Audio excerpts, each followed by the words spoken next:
So we have two lenses over here, and this one is the first lens of compound microscope, and this one is the second lens of the compound microscope. First lens is also called as objective lens or objective piece, and second lens is called as eyepiece. Okay, the lens which is present towards the eye side is a bigger one, means having bigger aperture. इसका size जो है वो बड़ा है, इसका aperture जो है it is larger in size. So this one is the aperture which is large for the eyepiece, and eyepiece is what? The lens kept towards the eye, and the second lens which is kept towards the object is having this small aperture. तो ये जो objective lens है इसका aperture छोटा होता है. Okay, so this is kept near the object, therefore it is called as objective lens, or simply objective we call it as. Okay, now in case of what happens, simple microscope, जो हमें image मिली थी last time, we have seen in the last slide that the image we obtained in the last lecture is, let me move this slide to the previous lecture. Yes, this was the last lecture which we have studied.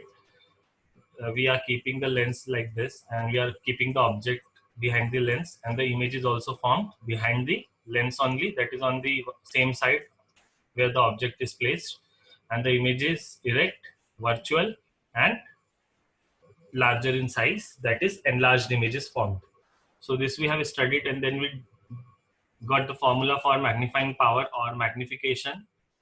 For minimum magnification we got the value d by f, and for maximum magnification for very clear image we have the magnification value is equal to 1 plus d by f. So clear all these drawings and move to the present slide, that is this one, in which we are discussing compound microscope. Okay, so what we see, simple microscope mein there is a limit of magnification, means you cannot magnify at a larger scale. You can have the magnification 9 times, means you, if you have the object of 2 centimeter, you can magnify it 9 times, you can make it 18 centimeter. Okay, the image we obtained on the same side of the lens is maybe you can obtain till 18 centimeter, but it is hardly possible to further magnify that image above 18 centimeter. Therefore we are using compound microscope, which consists of two lenses, objective lens and eyepiece. Now what happens in the compound microscope, the focal length and the aperture of the objective is less than of the eyepiece, which I have told you just now कि इसका aperture और focal length दोनों ही कम है as compared to eyepiece. उसका eyepiece का aperture भी ज़्यादा है, focal length भी again ज़्यादा है उसकी. Okay, you can see the diagram clearly that focal length of the eyepiece is shown bigger than the focal length of the objective piece. Okay, so how it works, we have to understand this. For that I'm going to share a whiteboard in front of you. While drawing this diagram in the board examination, what you have to do, you have to first draw a principal axis, which I'll draw again with the help of a straight line. And after drawing this straight line, what you have to do, you have to select two lenses. One is a small, okay, and thin, and second one is having a large aperture. That this can be shown by like this. Okay, so you can make appropriate diagram according to your need, and then you have to place an object. Okay, so where you have to place an object like this, you have to place an object over here, and now what you have to do, first you have to make a ray which is passing parallel to the principal axis towards the lens. So I'm representing it by red line, and what will happen to this ray, it will refract through the lens and passes through the focus. Okay, so this will passes through the focus of the first objective piece, that is first lens. So this is the focal length of objective piece, therefore it is represented by FO, and it is having small value as compared to focal length of eyepiece. Focal length of eyepiece we can take like this. We can take focal length of the eyepiece over here, but it would be better if you will take it afterwards, after drawing the complete diagram. Then only it is good to draw the focal length of second lens, that is eyepiece. Okay, so now the second ray which we'll take is, I'm showing by the blue color, that will passes undeviatedly through the center of the optical center of the lens. Now what I have to do, I have to erase this red color refracted light, because I have taken focal length thoda large le liya, that's why it is not intersecting each other. This blue ray and red ray has to intersect each other so that we can form the image. Therefore I am removing this, erasing this red color ray, refracted ray, and bending it little bit more so that we can intersect these two rays. That you have to keep in mind while drawing. So I want my image somewhere over here. That is at this point I want my image. That is first image by the first lens. So that's why I taken my focal length somewhere over here. Okay, so this things happens during drawing this drawing this diagram during the examination time. So you have to keep in mind that focal length must be taken in order that image will be obtained somewhere over here due to first lens. And after obtaining this first first image, this ray will pass to hit the second lens, or it will pass towards the second lens. So I'll just redraw this red ray which is approaching towards the second lens. एक तो पता है क्या, ये drawing बनाने में बड़ी दिक्कत होती है, और so many people came to now till now. Oh, I was shocked. मुझे लगा कि कोई है ही नहीं, हर्षल ही होगा सिर्फ. I think 6 people came. So while drawing this diagram, you have to take care that this red ray will hit the second lens. Okay, and now you can see if I'll extend this red ray, you'll see it is not hitting the lens. That is the problem related to this diagram. Okay, कि जैसे तुम रे बना रहे हो, it at least must hit the lens. Okay, so ये जो diagram है ये बार बार प्रैक्टिस करनी पड़ेगी तुमको, so that this both ray, which is red ray and blue ray, will hit the lens directly. And what lens do with it? Lens bend it towards the principal axis. This red ray and this blue ray what will lens will do? Lens will bend it towards the principal axis. But you can see that red ray is not hitting this. In this particular case, our red ray is not hitting the lens. So we have to draw the red ray in such a way that it will hit the lens. So this is very clearly drawn in our slide, and you have to practice more and more for drawing this exact diagram. Or either you have to place your setup of lenses in such a way that you'll obtain a diagram like this, which is shown in the screen. That object is there at point B, and the ray is parallel to principal axis, and this is a ray passing through the center. The ray which is passing through optical center O of the lens will pass undeviatedly, and the ray which is coming parallel will be bent towards the principal axis, passing through the focus. Okay, focus of objective, therefore it is FO. Okay, and you can clearly see that after passing through the first lens, this ray is hitting the second lens at this point. And what second lens will do? Second lens will again bend these rays, converge these rays towards the principal axis, because lens is a converging lens. Hence, it will always converge the rays coming towards it. इसके तरफ जितनी भी raise आ रही है, ये उनको क्या करेगा? कन्वर्ज कर देगा where? Towards the principal axis, है ना? तो इस तरीके से ये सेकंड रे को उसने कन्वर्ज किया हुआ towards the principal axis. Now if you'll place your eyes over here, this rays will appears to be coming from this point. Okay, this ray you can see clearly that this is coming from the back side of the lens, and the image, the final image will form over here. So what we say, this after rays pass through this first lens, it intersect at this point, therefore first image is formed over here, and from this image the rays again hit the second lens, and the second image is formed over here, this point, है ना? Second image is formed over here at this point. So we say this is our final image. This is our final image. Let's say our object is of 2 centimeter. अगर हमारा ये जो object है जो कि हमने H से बताया हुआ, ये 2 centimeter का है. After rays passes through the first lens, ये object का size मान लो magnify होके 4 centimeter हो गया. तो ये 4 centimeter अब हमारा नया object है, जो कि actually first वाले की image है. First वाले lens की जो image है वही हमारा second वाले का क्या है? Object है. सेकेंड वाले का ऑब्जेक्ट है, तो सेकेंड वाले ऑब्जेक्ट से ये रेज निकली और सेकेंड लेंस को हिट की, और सेकेंड लेंस ने फिर से उसको मैग्नीफाई कर दिया, but on the same side, है ना? सेम साइड में लेंस के सेम साइड में इमेज कब बनती है? जब उसको फोकल लेंथ के पहले रखा जाए, है ना? देखो ये लेंस की फोकल लेंथ कहाँ पर है? ये यहाँ है focal length FE. You can see clearly ये FE हमारी फोकल लेंथ है, और ये जो फर्स्ट इमेज बन रही है ये कहाँ बन रही है? ये आईपीस की फोकल लेंथ के अंदर बन रही है. तो क्योंकि ऑब्जेक्ट जो है फोकल लेंथ के पहले रखा हुआ है, तो उसकी इमेज कहाँ बनेगी? सेम साइड में, मतलब इसी साइड में बनेगी. ओके, सेम साइड में बनेगी. और कैसी इमेज बनेगी? एनलार्ज एंड वर्चुअल इमेज बनेगी. और जैसा ऑब्जेक्ट है उसी टाइप की इमेज बनेगी। जैसे कि ऑब्जेक्ट कैसा है यहाँ पे हमारा, ये हमारा ऑब्जेक्ट है सेकंड लेंस के लिए, तो ये इन्वर्टेड है, तो इमेज भी कैसी बनेगी, इन्वर्टेड ही बनेगी, उल्टी इमेज ही बनेगी, एंड सेम साइड में बनेंगे एंड एनलार्ज इमेज बनेगी। तो व्हाट वी हैव टेकन कि लेट्स सपोज कि अगर ये 4 सेंटीमीटर है तो एनलार्ज होकर इसकी वैल्यू 16 सेंटीमीटर भी हो सकती है, 20 सेंटीमीटर भी हो सकती है, कुछ भी हो सकता है, ओके, एनलार्ज होके। तो this is how you have to draw this ray diagram and you have to show me in the next lecture after drawing this diagram.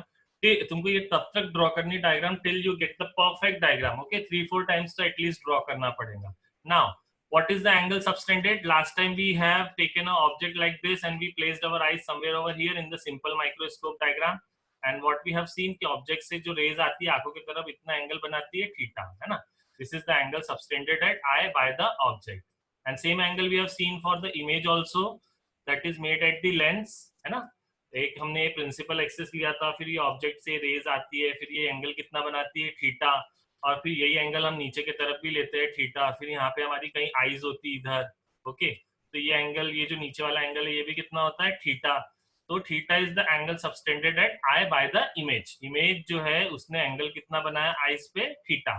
तो same thing we have to do here, ये हमारी last time की diagram का था, यहाँ पे भी हमको देखना है कि कैसे कैसे एंगल बन रहे हैं लेंसेज के ऊपर या आईज के ऊपर by this images and all in this diagram. So first lens के लिए डिसाइड करते हैं। देखो फर्स्ट लेंस के लिए जो एंगल लिया हुआ है वो लिया हुआ है बीटा।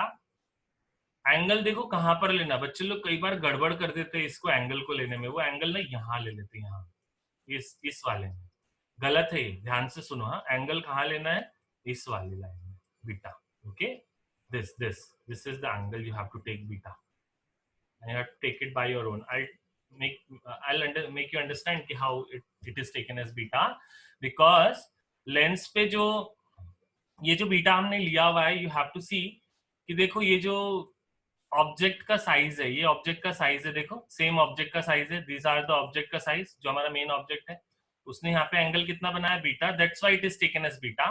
एंड ये अपोजिट वाला एंगल भी क्या होगा बीटा, और ये बीटा एंगल किसने बनाया हुआ है, इमेज ने भी बनाया हुआ है। जैसे ऑब्जेक्ट के साइज ने बीटा एंगल बनाया, वैसे इमेज के साइज ने भी क्या बनाया हुआ है, बीटा बनाया हुआ है, तो इसलिए वहां पे बीटा लिया गया। And then you have to take the formula for magnification, so we'll discuss it.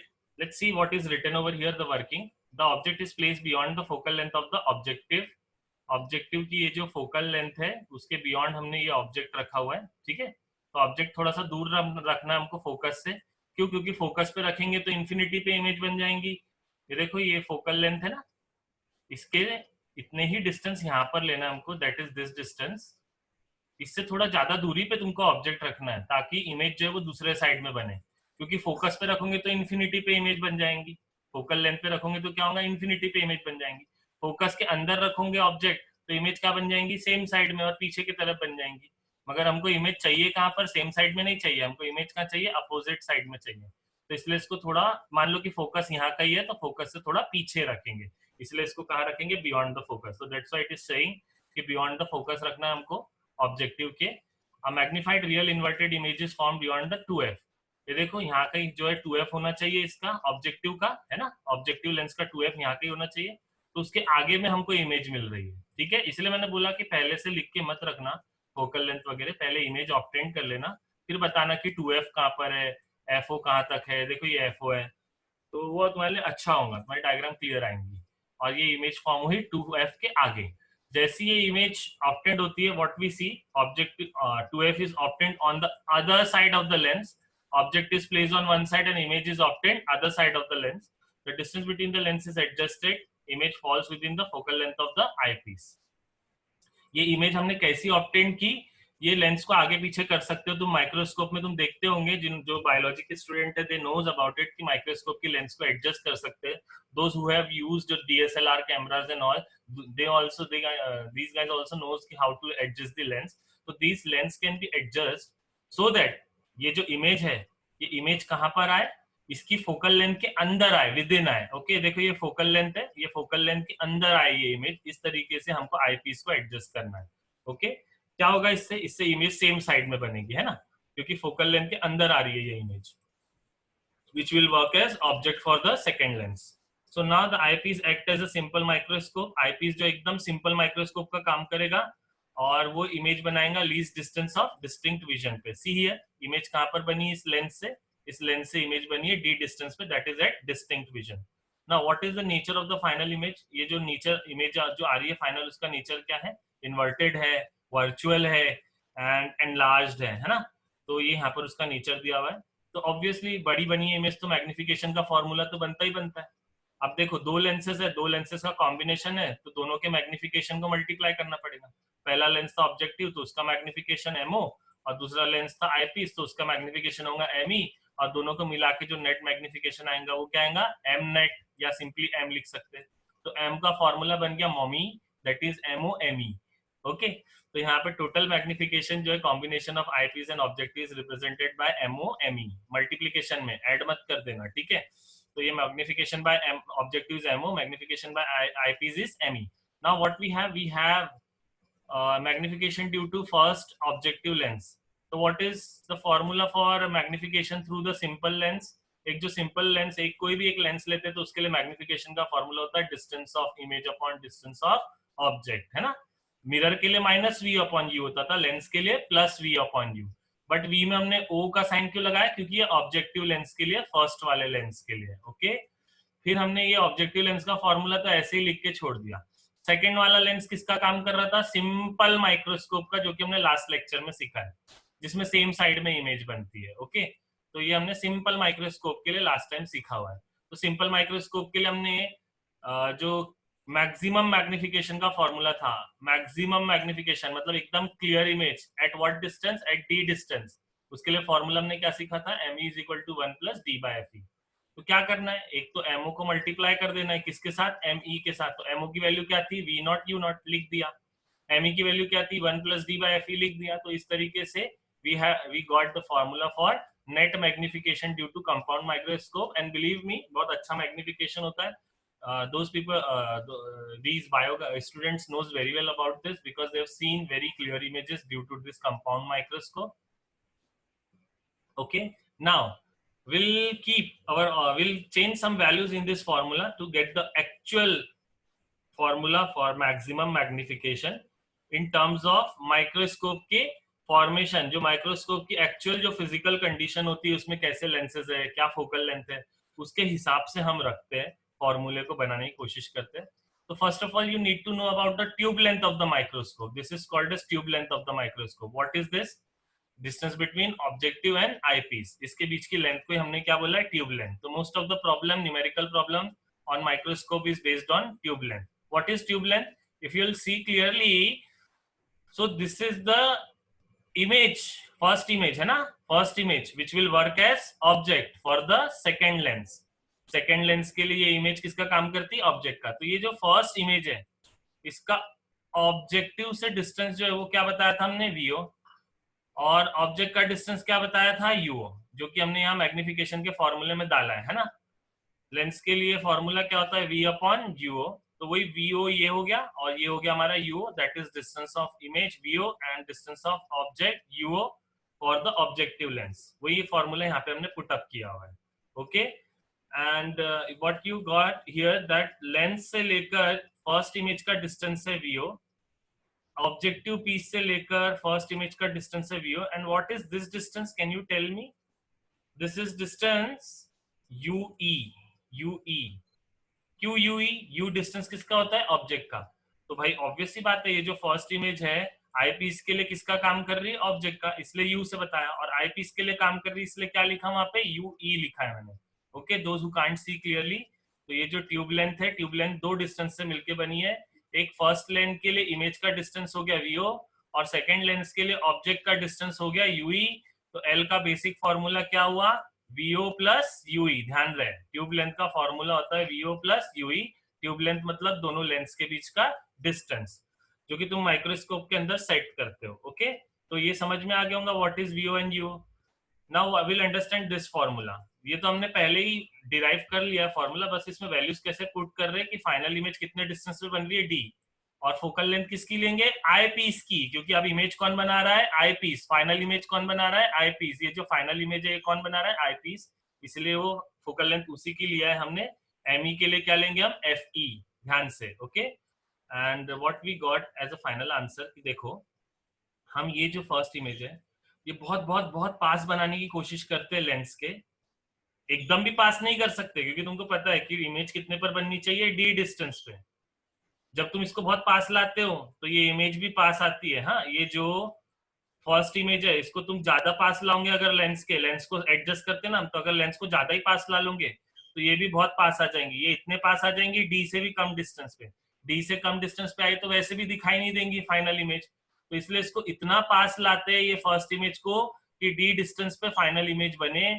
और तुम बिलीव करो कि ये डिस्टेंस बहुत कम हो जाता है एक्चुअली। तो उस वजह से क्या होता है कि जो ट्यूब लेंथ है ना वो ऑलमोस्ट इक्वल हो जाती है वीओ के।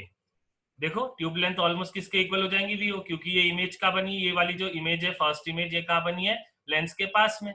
तो वीओ इक्वल टू क्या हो जाएगा, एल, क्योंकि एल इज इक्वल टू अभी हमने क्या लिखा था, वीओ प्लस यूई। अब यूई तो बहुत छोटा कर दिया हमने, क्यों, क्योंकि इमेज फर्स्ट इमेज को बहुत पास रखा लेंस के, तो यूई ऑलमोस्ट जीरो हो गया। तो एल इज इक्वल टू क्या हो जाएगा, वीओ।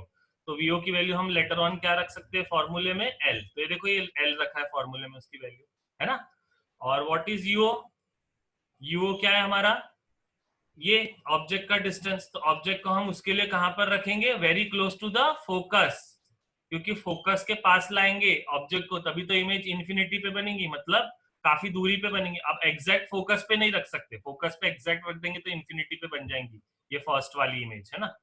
तो हम ये ऑब्जेक्ट जो है ना, ये ऑब्जेक्ट को हम फोकस के थोड़ा क्लोज रखते हैं ताकि इमेज का बने, बिल्कुल लेंस, सेकेंड लेंस के पास में बने, है ना इमेज। ये जो इमेज है ये फर्स्ट लेंस की वजह से जो इमेज है, फर्स्ट इमेज, वो किसके पास बने, आईपीस के पास बने, सेकेंड लेंस के पास बने।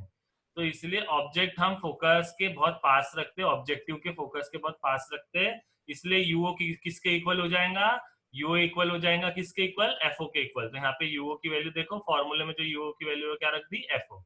और बाकी तो एज इट इज है 1 plus D by F e, और this is the final formula for greater magnification. If anybody has any doubt, please ask me now. Don't wait for the further matlab lecture. Please ask me now if you have any issue, because it is a quite complicated one. This is the last topic of the chapter and it is actually the complicated one. Microscope समझना आसान काम नहीं है, ना बनाने वाले के लिए आसान काम था, ना हमारे समझने वालों के लिए आसान काम है। तो if you have any doubt, please ask me right now. Anybody? किसी को ट्यूब लेंथ नहीं समझ में आई हो तो I'll again upload this lecture in the group. You will definitely able to refollow. हाँ बोलो कावेरी, पूछो। अच्छा, okay, fine. So nobody has any issue. I'll post this lecture in the group so that you can refollow this, so that you can understand this formation if you have any doubt. And let me move to the next topic, that is telescope. But उसके पहले कुछ points देख लेंगे related. अच्छा okay, next slide जो है वो telescope की है, तो will move to the telescope. Now again you have to practice this telescope diagram again, but telescope में थोड़ा डिफरेंस है। टेलीस्कोप में ऑब्जेक्ट बहुत दूर होते हैं, बहुत दूर, तो इसलिए देखो जो फर्स्ट लेंस है वो बहुत बड़ी रखना पड़ता है हमको, that is of larger aperture. और क्या है, आइस से देखना है तो छोटी लेंस ही रखना पड़ेगा, आइस के सामने बड़ी लेंस रखने का कोई मतलब नहीं है। तो इसलिए हम आइस के सामने अपनी सिंपल वाली लेंस ही रखते हैं, जैसे कि माइक्रोस्कोप में होती है उस टाइप की लेंस रखते हैं। तो इसलिए छोटे एपर्चर वाली लेंस होती है which is kept towards the eye. तो हमारा इस बार टेलीस्कोप में आई पीस छोटे एपर्चर का होगा, छोटी फोकल लेंथ का होगा, और ऑब्जेक्टिव पीस उल्टा बड़े एपर्चर का होगा, बड़े साइज का होगा, बड़ी डायमीटर का होगा, और उसकी फोकल लेंथ भी कैसी होंगी, बड़ी होंगी। जितनी बड़ी फोकल लेंथ रखोगे उतना बढ़िया टेलीस्कोप में। ओके, इसका एक्सप्लेनेशन हमको नेक्स्ट लेक्चर, नेक्स्ट चैप्टर में, that is on wave optics, कि क्यों बड़ी फोकल लेंथ रखना चाहिए, बहुत अच्छे से दिया हुआ वेव ऑप्टिक्स में। But the problem is that कि सिर्फ थ्योरेटिकल क्वेश्चन पूछते हैं बोर्ड्स में, और वेव ऑप्टिक्स में उसने उसको पूरा डेरिवेशन वाइज बताया हुआ है, which is a tough one, और वो पूछते भी नहीं उसके ऊपर कुछ डेरिवेशन वाइज, वो थ्योरेटिकली पूछते हैं सब कि ये फोकल लेंथ क्यों बड़ी होनी चाहिए ऑब्जेक्टिव पीस की टेलीस्कोप में। तो देखो सबसे पहला क्वेश्चन तो ये आता है कि एपर्चर क्यों बड़ा रखना भाई टेलीस्कोप का। एपर्चर बड़ा होगा तभी तो दूर से जो ऑब्जेक्ट की रेस, जैसे कि जो स्टार्स देख रहे हैं हम, या स्टार ब्लास्ट हो जाते हैं, सुपरनोवास देखते हैं हम, मीटरॉइड्स देखते हैं, तो ये सब टेलीस्कोप से देखते हैं जो कि स्पेस में घूम रहे हैं। और कुछ टेलीस्कोप अर्थ पर भी है हमारे, तो इतने दूर के ऑब्जेक्ट की बहुत सारी रेज कैप्चर करनी है ताकि इमेज क्लियर बने। तो इमेज क्लियर बनाना है तो बहुत सारी रेज ऑब्टेन करना पड़ेगा, और बहुत सारी रेज ऑब्टेन करना है तो बहुत बड़ी लेंस भी चाहिए रहेंगी। तो इसलिए ये लेंसेस 5-5 मीटर 10-10 मीटर बड़े होते हैं, 10-10 मीटर्स 5-5 मीटर्स ह्यूज होते हैं ये अपर्चर, ये लेंसेस का। यस, जितना बड़ा रखोगे अपर्चर उतना अच्छा। Okay, so that maximum rays can enter inside the telescope. And see, जो रेज आएगी वो पैरेलल आएगी। See here you can see the parallel rays are coming, है ना।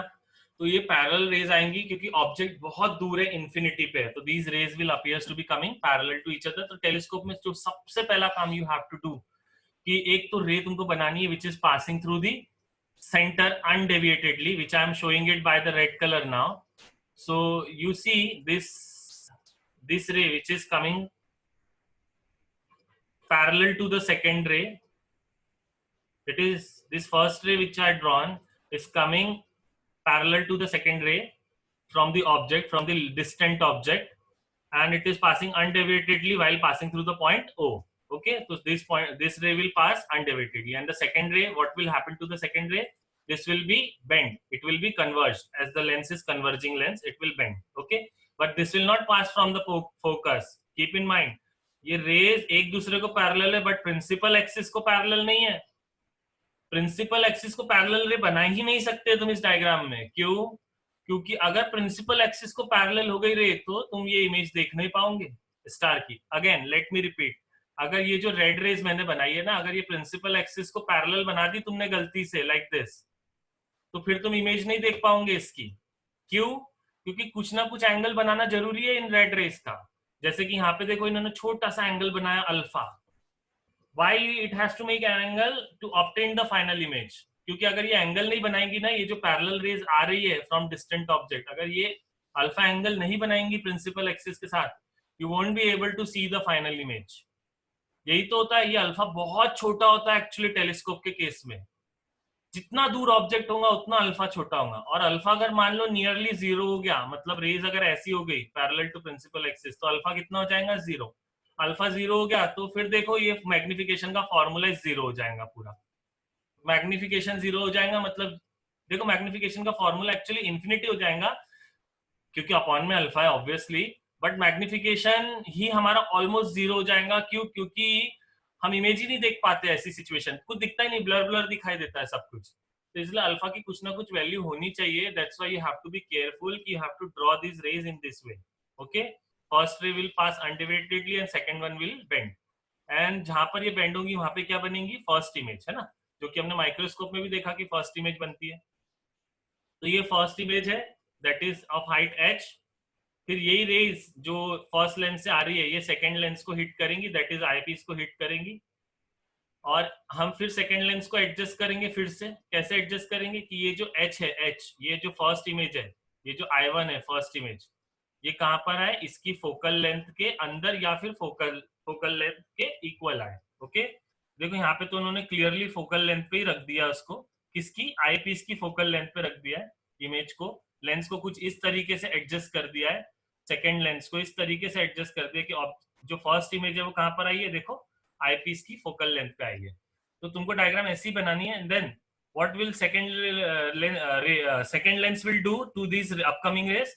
It will bend it towards the principal axis. Okay, and as it is bended towards the principal axis, our eyes will perceive that these rays are coming from the back side, that is at the same side of the lens where the image is formed, first image is formed. Only from that side these rays will appear to be coming, and the final image will be obtained somewhere here or here or here, and an enlarged image can be formed on the same side where the first image is formed. ठीक है, so this is by this you will obtain the final image. This is the procedure of telescope diagram and the rays that follows the path. But second diagram में जो important चीज है वो क्या है कि सबसे पहले तो ये एंगल लेना है आपको alpha, and there you have to take beta. You have to remember this. Okay, जो फर्स्ट इमेज ने एंगल बनाया है लेंस पे वो कितना एंगल बनाया? अल्फा। और जो फाइनल इमेज यहाँ कहीं बनेगी लाइक दिस, सॉरी, जो फाइनल इमेज यहाँ कहीं बनेगी उसने कितना एंगल बनाया? आइस के ऊपर बीटा। देखो यहाँ पे बीटा एंगल बनाया उन्होंने। तो this first image has made an angle alpha and the final image has made an angle beta. और अब हम लेंगे इनका angular magnification m which is equal to 10 beta upon 10 alpha, और बीटा और अल्फा बहुत छोटे छोटे एंगल्स है, तो इसलिए 10 बीटा अपॉन 10 अल्फा will become simply beta upon alpha, and this is called as magnification formula. you can see that हमने मैग्निफिकेशन का formula size of image upon size of object या distance of image upon distance of object नहीं लिया है, we have taken it in terms of angle, क्योंकि telescope में object बहुत दूर दूर होते हैं, तो इसलिए सब कुछ एंगल के फॉर्म में ही लेना पड़ता है, क्योंकि तुम वो स्टार का डिस्टेंस नहीं मेजर कर सकते यहाँ से एग्जैक्ट. ओके, तो इसीलिए हम एंगल की टर्म में लेते हैं सब कुछ, तो इसीलिए यहाँ पे एंगल अल्फा बहुत इंपॉर्टेंट हो जाता है, and beta is also very important. Beta is the angle between these two rays that is subtending an angle beta with the eye पे देखो eye पे बन रहा है ये बीटा एंगल, और अल्फा एंगल किस पे बना हुआ है, ऑब्जेक्टिव लेंस पे. Okay, and keep in mind कि ये लाइन ये जो सेंटर से पास हो रही है वहीं से लेना है आपको अल्फा एंगल, नहीं तो कहीं भलती जगह से ले लोगे तो you will not get the answer. Okay, so let me read this telescope. The telescope is used for provide angular magnification, that is in terms of angle you get the magnification. Focal length किसकी बड़ी होती है, objective की, और eyepiece की focal length कैसी है, छोटी है. फिर reflecting telescope can both terrestrial and astronomical, जमीन पे भी यूज कर सकते हैं, दैट इज टेरेस्ट्रियल. एस्ट्रोनॉमिकल मतलब स्पेस में भी यूज कर सकते हैं. डिस्टेंट ऑब्जेक्ट से लाइट एंटर करती है ऑब्जेक्टिव पीस में, और फिर वो पहली इमेज बनती है इन्वर्टेड इमेज, और रियल इमेज बनती है. क्यों? क्योंकि उल्टे साइड में अपोजिट साइड में बनी है लेंस के, तो हमेशा रियल इमेज बनती है ऐसे केस में. और सेम साइड में जो इमेज बनती है वो कैसी बनती है, वर्चुअल इमेज बनती है ना. और अगर रेज एक साइड से आ रही है और इमेज दूसरे साइड बन रही है तो रियल इमेज, अगर रेज सेम साइड से आ रही है और सेम साइड में इमेज बन रही है तो वर्चुअल इमेज. ओके, मैग्निफिकेशन अगर पॉजिटिव आया तो रियल इमेज, मैग्निफिकेशन निगेटिव आया तो वर्चुअल इमेज. ओके, तो यहाँ पर ये हमारा लेंस का फॉर्मूला था which we have studied. Now the magnifying power m is the ratio of 10 of beta upon 10 of alpha, angle subtended by image upon angle subtended by object. तो object ने कितना एंगल सबटेंड किया था भाई, alpha, और image कितना angle subtend कर रही है, बीटा.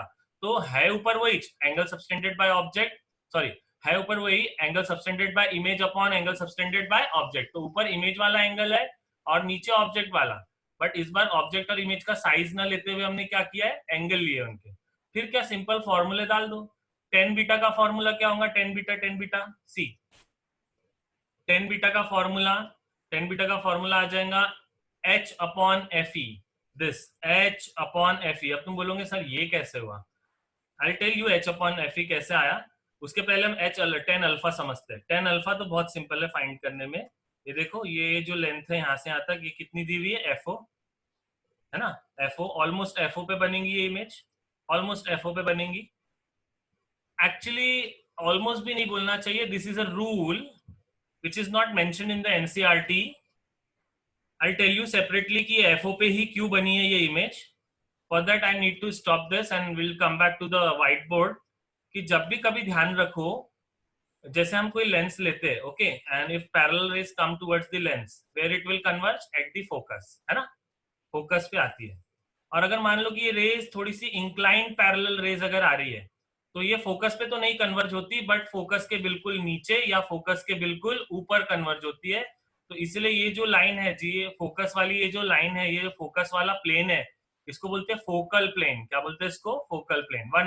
वंस अगेन हाँ, ये जो रेज इंक्लाइंड वाली आ रही है, अगर ये पैरेलल रेज है तो ये फोकस पे तो कन्वर्ज नहीं होती, किसी दूसरे पॉइंट पे ही कन्वर्ज होती है.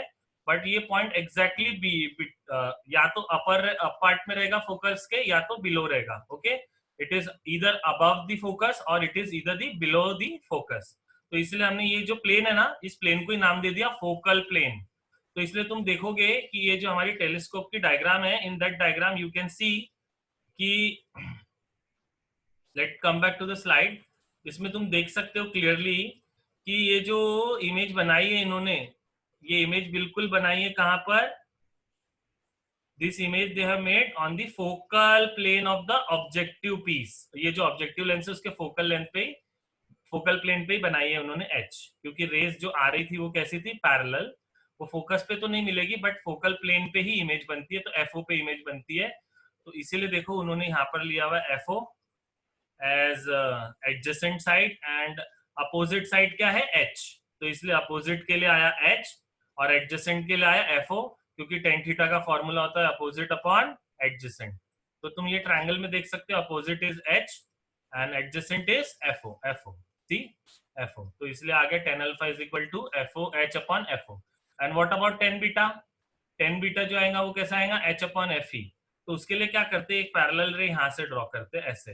लेट मी ड्रॉ इट, क्योंकि एनसीईआरटी ने ड्रॉ नहीं किया उसको, तो यहाँ पे we'll draw it like this and you can clearly see if this angle is beta, this will also supposed to be beta, है ना? तो बीटा का फॉर्मूला क्या हुआ भाई? बीटा, ये जो बीटा एंगल आया, बीटा का formula adjacent upon, sorry, opposite upon adjacent, है ना? और जो एडजेसेंट आया वो क्या आया? FE, और अपोजिट क्या आया? H। तो इसलिए टेन बीटा का फॉर्मूला दिया हुआ है H upon FE, opposite upon adjacent, opposite आया H और एडजेसेंट आया FE। ओके, तो इसलिए टेन बीटा का फॉर्मूला आ गया। अब क्या फॉर्मूले में वैल्यू पुट कर देंगे, तो बीटा की वैल्यू क्या आई? H अपॉन FE डाल दिया। अल्फा की वैल्यू क्या आई? H अपॉन FO रख दिया। आफ्टर कैंसलिंग क्या मिला? FO अपॉन FE, फूफी, FO फू, FE फी। तो मैग्निफिकेशन का फॉर्मूला क्या है? FO upon FE for telescope. तो टेलीस्कोप के प्रॉब्लम अगर आते हैं तो खुश हो जाना बिल्कुल, क्योंकि सिंपल प्रॉब्लम आते हैं टेलीस्कोप के।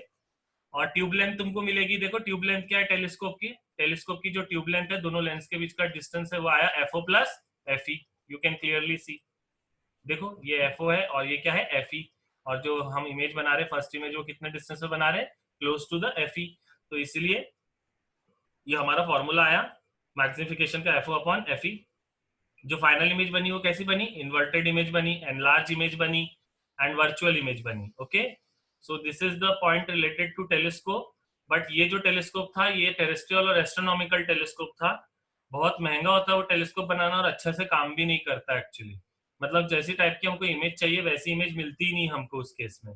तो इसलिए हम जो नेक्स्ट टेलीस्कोप यूज करते हैं उसको बोलते हैं रिफ्रैक्टिंग टेलीस्कोप, जिसका अगेन दूसरा नाम है कैसेग्रियन टेलीस्कोप। और समझ के चलो कि 10 से 12 बार पूछा होगा बोर्ड में इसकी डायग्राम, 10 to 12 टाइम्स।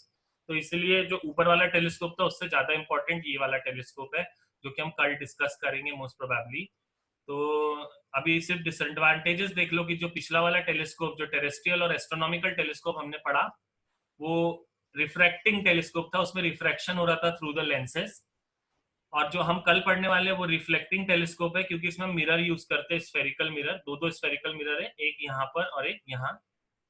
तो इसलिए ये रिफ्लेक्टिंग टेलीस्कोप है, जो कि हम एक्चुअली स्पेस में यूज करते हैं। रिफ्लेक्टिंग टेलीस्कोप बहुत सस्ता होता है इसको बनाना, और बहुत अच्छे से काम करता है। जितनी भी प्रॉब्लम होती है वो सब क्लीन हो जाती है रिलेटेड टू इमेज इस ऐसे वाले टेलीस्कोप में। ओके, तो इन रिफ्लेक्टिंग, जो हमने प्रीवियस वाला टेलीस्कोप पढ़ा उसमें क्या क्या प्रॉब्लम होती?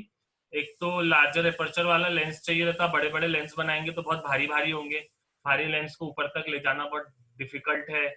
तो उनकी सपोर्ट, उनकी एजेस को सपोर्ट करना भी बहुत डिफिकल्ट होता है, एंड बहुत एक्सपेंसिव भी होते हैं लार्ज साइज। और उसमें सबसे पहली बात तो अलग अलग कलर के लिए अलग अलग इमेज बनती है, जैसे कि हमने देखा था thick lenses is made up of many prisms, it appears to be made up of like many prism से बना हुआ हो ये। तो इस वजह से इसमें अलग अलग कलर की अलग अलग इमेज बनती है, जैसे कि एक स्टार में बहुत सारे कलर्स की इमेजेस बनती है, तो ब्लू कलर की अलग इमेज बनेंगी, रेड कलर की अलग इमेज बनेंगी, तो क्रोमेटिक एबेरेशन होगा। तो क्रोमेटिक एबेरेशन नहीं होना चाहिए, अलग अलग कलर वाली इमेज नहीं बनना चाहिए। इसीलिए हमने कौन सा टेलीस्कोप चूज किया? रिफ्लेक्टिंग टेलीस्कोप और रिफ्रैक्टिंग टेलीस्कोप, यानी कि जो हमने कंपाउंड टेलीस्कोप लिया था उसको हम रिमूव कर देते, उसको यूज ही नहीं करते बेसिकली स्पेस में। हम स्पेस में कौन सा यूज करते हैं? Refracting telescope. तो ये हमको रिफ्रैक्टिंग टेलीस्कोप दिया हुआ है, तो ये हम कल लेक्चर में डिस्कस करेंगे, ये लास्ट टॉपिक है चैप्टर का।